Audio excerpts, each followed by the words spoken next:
欢迎收看文化名人坊特别节目。我现在是在第6届创意中国和谐世界文化产业国际论坛的现场。今天我们将对话来自不同国家和地区的嘉宾，共同探讨文化产业新兴业态的发展。首先想请您谈谈，在发展中国家的经济发展过程当中，文化产业的发展有怎样的必要性？ Okay. 你好. Thanks for having me. It's a pleasure to be with you.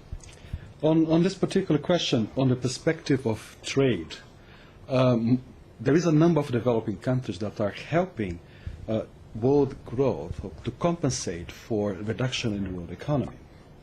For example, in the particular area of creative goods and services, developing countries increased its trade to the rest of the world from $19 billion in 2002 to $41 billion in 2008. So there is a strong growth and a strong dynamics in the creative economy sector in developing countries.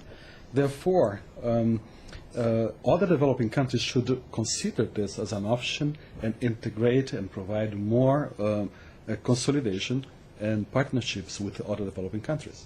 That's called South-South cooperation. 那么从目前发展中国家文化产业的发展来看，有哪些很值得借鉴的一些成功的案例可以和我们大家分享一下？ Okay, certainly there are very good experiences in many parts of the world. But one of the important lessons in the whole debate of the creative economy is that there is no one size fits all. So it's important to learn from other experiences, but not just to import those experiences, to adapt it and to understand it in the cultural setting of China. So it's never going to be a lesson that's going to be translated directly into any other society. It has to be adapted and understood in its own terms. This is an important element of the cultural and creative industries because it also relates to the cultural setting, the environmental setting, all the resources available in the local community. 在不同的发展中国家而言，这个文化产业的发展过程当中，文化创意产业能够占到多大的一个比重？ I'm going to first separate by regions.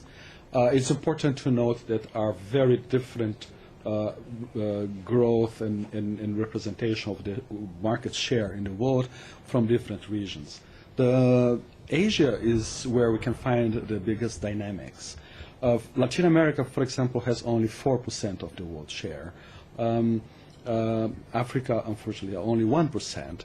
When the trade of creative goods and services from from developing countries in general can achieve 43% of the world's total. So you see, Asia is where large part of the activity in creative economy is concentrated.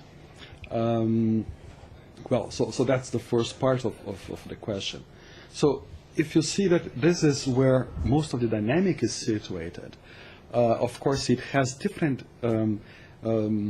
distributions in the several sectors of the creative economy. It doesn't mean that all sectors are distributed equally. But again, this is case by case and country by country. Each country has different structures in production and consumption of creative goods and services, and it's very difficult to provide in a general answer. 那么从全球来看，文化产业的发展会是怎样的一个前景呢？